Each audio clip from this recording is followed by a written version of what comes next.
Principios de corriente alterna, parte 2.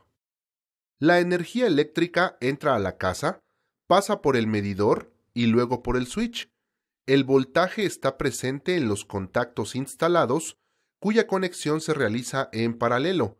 Esto quiere decir que el mismo voltaje de 127 volts más menos 10% está presente en cualquiera de ellos y su punto de conexión es el mismo. Además, la corriente varía de acuerdo a la carga. Al conectar algún aparato eléctrico o electrónico al contacto, los electrones, que son partículas pequeñísimas con carga negativa, se desplazan en los conductores de cobre de los cables y en los dispositivos internos de los aparatos, como el motor que mueve las aspas de la licuadora, el compresor de un refrigerador o el motor de una lavadora.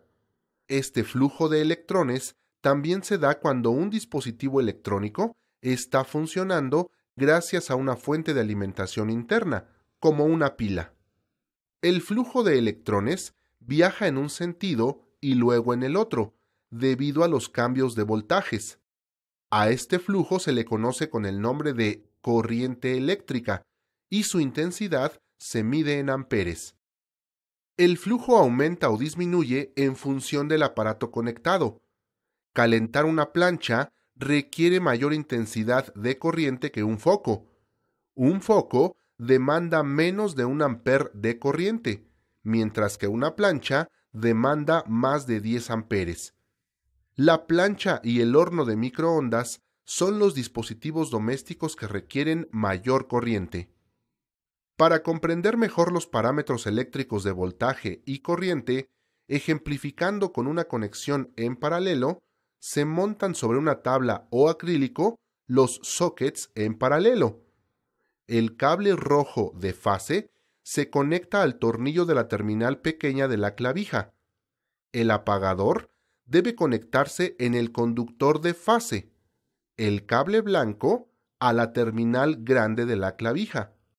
Al conectar la carga de unos focos ahorradores y operar el apagador, en el extremo de la conexión en paralelo se cerrará el circuito. Otro parámetro que es necesario conocer es el de la potencia. Se representa con la letra P y sus unidades son los watts. La potencia se calcula multiplicando el voltaje por la corriente. La mayoría de los aparatos especifican la potencia que requieren, pero ¿qué corriente consumen? De la fórmula de potencia despejamos la corriente y con un simple cálculo podemos determinar la intensidad de corriente que consumen los aparatos eléctricos y electrónicos en nuestra casa. En el caso de un foco ahorrador de 13 watts, el consumo de corriente es menor a 1 amper. Para el de la plancha es de 10 amperes. Esto es más de 50 focos ahorradores prendidos al mismo tiempo, y una televisión consume 1.18 amperes, esto es aproximadamente lo que consumen 10 focos ahorradores encendidos al mismo tiempo. Recuerda que la energía utilizada en los equipos de tu casa fue generada a kilómetros de distancia y sus parámetros son voltaje, corriente, potencia y frecuencia.